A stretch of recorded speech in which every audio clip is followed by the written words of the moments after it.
Hi, I'm BJ, and this is the Arcane Alienist Podcast.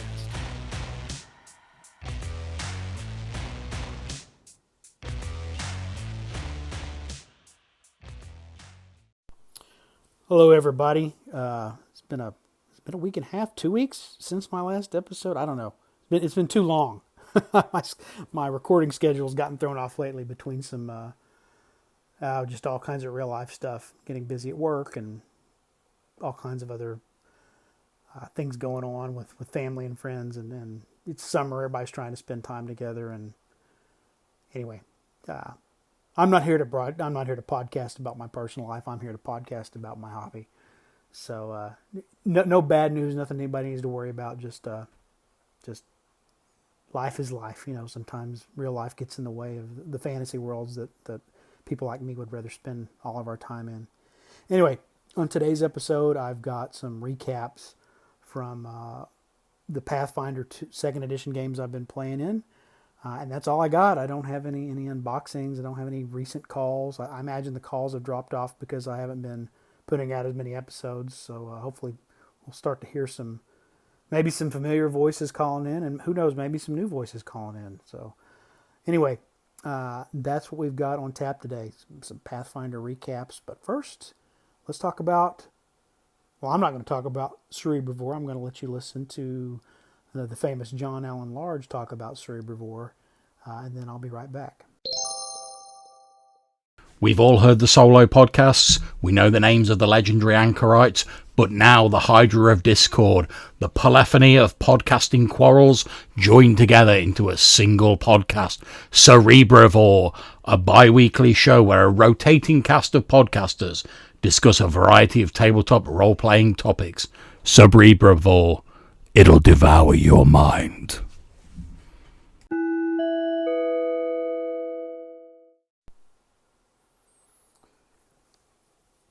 So we've got two Pathfinder games, both 2nd edition Pathfinder that I'm playing in. The Abomination Vaults, who I've been joined with, play with Carl Rodriguez of the GMologist Presents podcast as the game master. And so we played again last week. I don't know if I've recapped. Maybe we've had 2 sessions since my last Pathfinder recap. In I guess not the last session, but the one before that, we had finally dealt with these subterranean Morlock creatures that live underneath the Gauntlight Citadel. And we had arranged with I guess there are different casts of them, and we had arranged with the engineer cast to help them overthrow this their leader, who they said would betray us. And so we knew from previous dealings with the leader, he promised to help us, but we got the feeling we couldn't trust him. There's sort of a crack in the wall of his throne room, and we kind of knew how to get there. So we decided to go in through there. That's also the lair of his pet, which is this bizarre abomination type creature that emits this horrific wail that can affect everybody. But we decided to go through the route of its lair and happened upon it by itself in there, and we're able to attack it pretty good set of coordinated attacks. And I think particularly that was probably where my character, Dr. Eleazar, got to shine as a wizard, because he used his spells to pretty much deal most of the damage to it, and then it was just a round to mop up by the other characters. I think we had maybe 3 rounds of combat with it. We took a little bit of effects from it and some damage, but nothing too bad. And meanwhile, the Morlock engineers had gone directly to the throne room and begun to engage in combat, so we could hear them in the next room. So we proceeded to the little crack or crevice in the wall from this creature's lair to fight with the other Morlocks. The Goblin de la Hood, who is a fighter who specializes in archery and also it kind of functions as the party thief as well. He went it through first and managed to get a hold of a ballista, and it took him a couple rounds before he hit anybody with an unmanned ballista in the room, but he managed to pull that off, as well as using his bow. And it was a pretty short and decisive fight. with these guys. So we took some downtime to rest up. Went back to town, resupplied. I think I took the opportunity as Dr. Eleazar is also an alchemist. He's got an alchemist dedication to I think, put together some healing elixirs and some things that the party might need. Everybody else took a little bit of downtime to rest, and the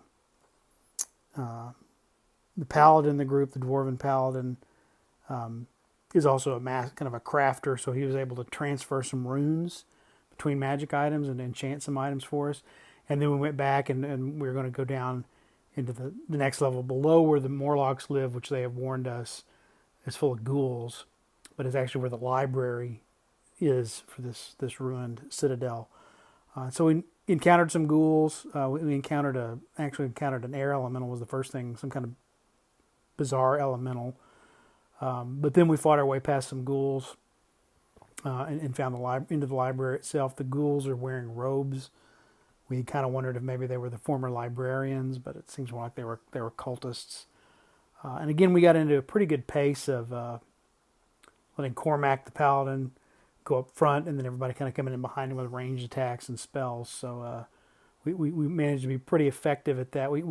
The gauntlet, which is this, it looks like a lighthouse, but it's emitting this magical beam that's dangerous.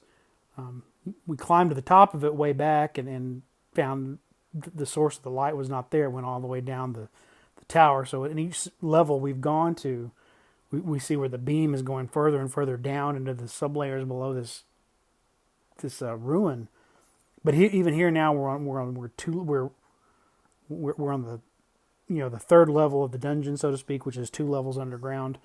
And when we encounter it again, and it's again penetrating the floor and going on at a still lower level. What we did discover is there were a group of ghouls in the reading room in the library, kind of casually reading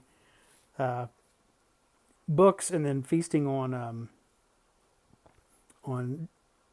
body parts, and then throwing kind of the remains into the gauntlet. And the gauntlet has this necrotic energy that was causing this kind of flesh that landed in it to warp and sort of create roots in the ceiling and the floor. But it still seems to be penetrating even deeper into the thing. We also discovered not to walk right through it because it would damage us with necrotic energy. You could, outside of combat, very carefully push yourself against the wall and get around it. But just in a combat situation, one of the challenges was the ghouls are on one side and we're on the other, and if they pass through it as undead, it heals them. If we pass through it as living creatures, it hurts us. Cormac went in to fight straight up with the ghouls. I stayed back on the other side and just tried to cast spells into the room. But the main ghoul, the sort of ghoul lord or ghoul, more powerful ghoul, that was kind of the leader, rushed up to where I was standing just on the other side of this beam from the gauntlet. I almost took him out with a flaming sphere, I believe. It was the spell. Or was it another spell? Anyway, I can't remember which spell I used, but he went and basked in the gauntlet and started to rejuvenate. But we were able to take him down pretty quickly after that. Fortunately, I managed to. He attacked me, and I managed to save and not fall victim to the paralysis or the disease that these ghouls inflict. And then was able to back up, and I think the ranged attacks from behind took him out the rest of the way. So we did pretty good, and I never felt like we were in any danger, but I think that's because the party has kind of got in a rhythm. And these were ghouls, even though one of them was a pretty souped up ghoul. So, we're kind of third level, getting very close to fourth level. I imagine there are more dangerous challenges as we continue to explore this library and try to figure out what all's here and try to find our way down, I guess, to yet another level below to try to turn this strange doomsday weapon off before it can do more damage to the people above. Anyway, that was a really good Still having a good time with this. I'm really starting to like Pathfinder Second Edition. I'm starting to understand a little more about how to play it, and how characters are built, and how the system works. And so that was it for the Abomination Vaults.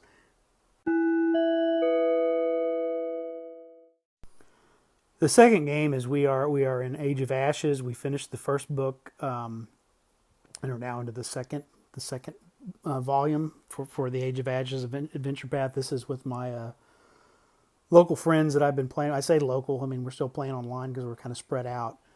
That we've been playing in. I've been so far playing Ilmer, a Dwarven Alchemist, who, as I've started to expand, as we've leveled up we've gotten to level 5 at this point, my crafting and repertoire beyond alchemy, that now I'm starting to look a little more like maybe a D&D artificer, which I think the Alchemist is really meant to sort of be the 5e companion or counterpoint to D&D's artificer, but of course they're not exactly the same. I mean, the Alchemist, I think, defaults to much more potions and elixirs and things like that, as opposed to some of the Alchemist. I mean, the artificer kind of focuses more on temporary enchantments. But hey, they're different game systems with different agendas. But they're probably the best compared if you look at how crafting works in second edition Pathfinder. Anyway, so Ilmer is kind of this alchemist. I've been using him as a battle medic because we really didn't have a cleric in the group when we started. So he's their healer because he can do that with healing elixirs. Although he's really supposed to be a bomber, throwing, alchemist fire and explosive, vials of acid and tanglefoot bags and things like that. So I think I'm going to get a little more chance to focus on that as his role sort of in combat and encounters, because of some changes that are going to happen coming up. Anyway, we made it to we had stepped through the portal at the end of the first adventure and found ourselves, which we quickly realized, in the jungles of the Mwangi Expanse, and we're immediately surrounded by these elves that live in the jungle area that we're in, and what we kind of know about these elves is they're very closed off to outsiders. I don't know, they've treated us with a lot of courtesy and hospitality, and I don't know if that's because we came through the portal as opposed to come traipsing through the jungle into their territory, or if maybe they're just more reclusive but not necessarily hostile to others, because they've been very kind and welcoming and hospitable to the party as we've come to join them. So we were invited to take part in a banquet, but prior to that, we went and met these twins who were kind of the spiritual leaders of the community, twin elves who are supposed to be kind of blessed, and they asked us kind of to demonstrate some of our skill sets, like what we could do with our different abilities. That included a little bit of kind of ritual, non-lethal combat for the more warrior types, and for I think Ilmer just showed how an explosive, alchemist vial would work. Okay, go up in a puff of smoke, and then I think this phase of the game was meant to the adventure path was meant to give some more skill challenges and a little more downtime.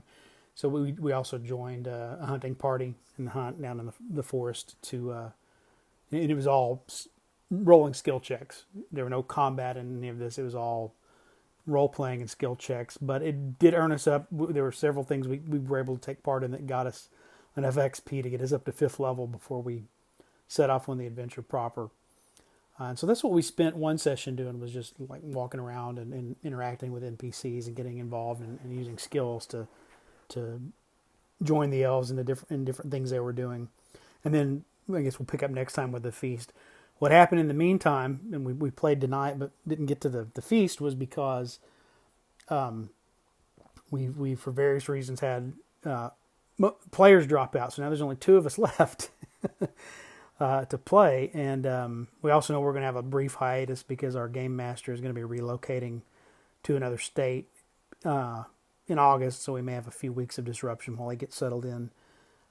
Again, because we're playing online anyway, it's just a matter of giving him time to move and settle in, and then we can pick up just how we have been doing. But what we decided to do without any other players, nobody else that we had asked previously wanted to join in this game. There's 2 players. We decided to just each create a second character, and we'll just both play 2 characters. I'm very comfortable with doing that. I did that for years in D&D, because both in high school and college, because I was just always part of a very small group. The other guy, my friend Dan, who's playing the other character, same kind of experience when he was kind of younger. So we're both comfortable wrapping our head around playing 2 characters without getting too metagamey or too.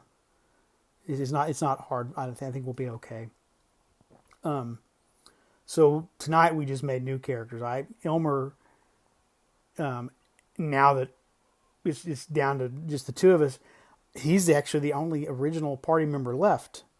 Dan had lost his first character and is playing a second character that he created, which is a catfolk rogue. So we've got an alchemist and a rogue. We kind of put our heads together and kind of talk, and between us and the game master Bobby, we kind of figured out that probably a fighter and a cleric would be the best things to join the party to fill out all kind of the niches and have a well balanced party. And so I decided to go ahead and play a cleric. And the other guy decided to play a fighter, so he built a fighter. We decided also that let's just make these guys local to the area, as opposed to magically 2 more adventurers from where we came from originally appear. Let's just say these are locals that'll now kind of join the party on the next phase of their adventure. So he created a fighter, and I think I'll probably learn more about the details of what he did. I think he built a dual wielder. He was looking at maybe is it a human fighter who may have had some kind of history as a gladiator or a mercenary. But I think as we get into the adventure, it'll stick with me a little more. I mean, we kind of summarized our characters as we were going along, but I was so focused on my character creation, I only got snippets of what he was doing. But I created a half elf, which I think something that Pathfinder 2 took, which I thought was really interesting, is that in Pathfinder 2, half elves, half orcs, tieflings, I can't remember what they call genasi, but they have a genasi where they've got an elemental bloodline. Anybody that has one of these bloodlines like that, they're just humans with a bloodline. And if you play a standard human without any kind of mixed ancestry or other kind of bloodline, that they give you another options in place of those bloodlines, so that you still have just the same number of feats and skills and things like that. So technically my character's a human, but he's a half-elf, which is a type of human as far as Pathfinder 2 is concerned. So I figured his human half is a Mwangi human. Then this his elven half would be from these type of elves that live here in the jungle. But I chose the feral child background, and so the elves found this half-elven kid kind of wandering in the woods with animals, kind of a Mowgli situation. And so since I was going to build him out as 5th level, I got a lot of options for what to build him up to do. So I made him a cleric. But for my 2 options at 2nd and 4th level for cleric-related feats, at 2nd level I went ahead and did a dedication for ranger. So that's kind of the Pathfinder 2e way of multi-classing. It's not a even split. You have one class, but you can pick another class to kind of draw from through feats. And then when I got my 4th edition new thing, I picked wild empathy for my ranger feat for that. So he's got animal empathy, and I tried to emphasize survival, nature, tracking, things that would be useful in a forest or a jungle environment for all of his skills and feats that I've built up. And use my half-elven ancestry to make sure he had access to the traditional elven weapons, like swords, rapiers, bows, and emphasize dexterity for him over strength. So he's lightly armored, much like a ranger, and in leather armor with a long bow. I chose the elven deity of hunting and of the forest and I'm drawing a blank on his name, for his patron deity, so that The longbow is actually the favored weapon. And so I really like this time around. This will be my third Pathfinder 2e character build. I understood what I was doing a little more other than just making random selections, thinking I don't know what I'm doing. I felt very comfortable building this character this time around. Of course, I appreciate it. I built it in Fantasy Grounds. Fantasy Grounds for Pathfinder 2 has a great level up feature that helps guide you and pace you through as a good kind of online character builder could do. I haven't.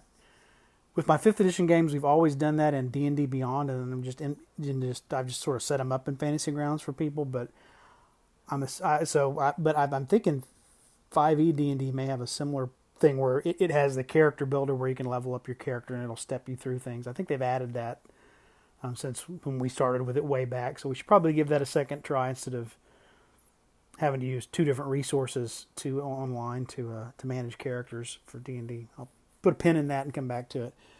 But I really enjoyed kind of building this character, and I'm looking forward to playing him. So next time we have an update for Pathfinder for these games, I'll be playing 2 characters in this campaign. So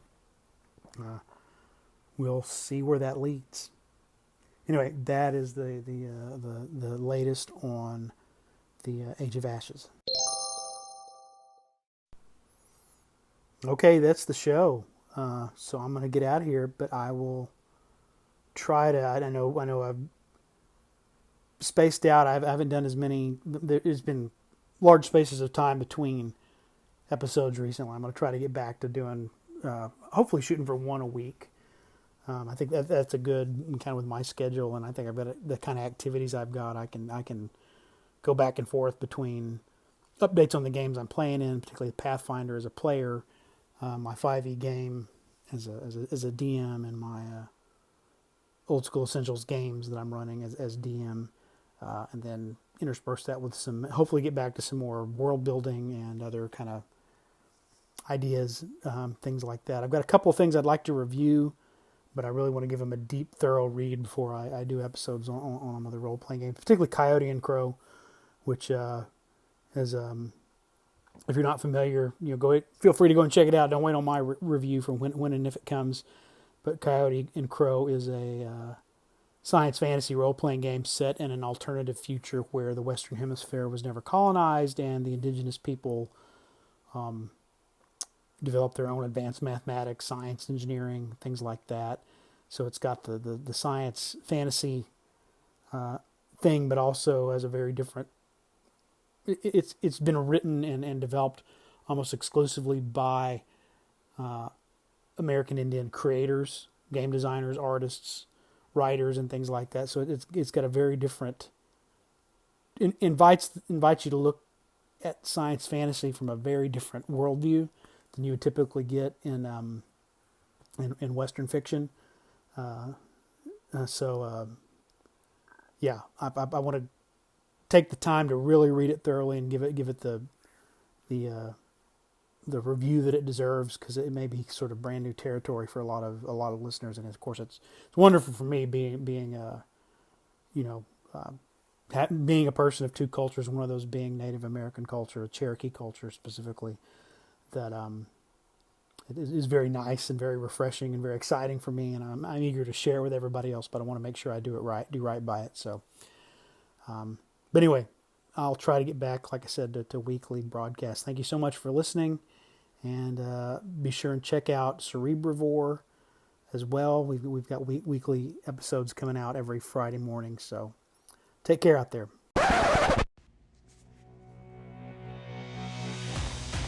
Thanks for listening to the Arcane Alienist podcast. The music you're hearing is Come and Get It by Scott Holmes Music. The cover art I use for the episodes is by Dave Bone. Be sure and check out his website, ironseer.com, for a lot of other great gaming-related content. You can always leave me a voice message through the Anchor app or at the Anchor website, or you can email me at arcane.alienist@gmail.com. Once again, I appreciate you listening. Thanks so much.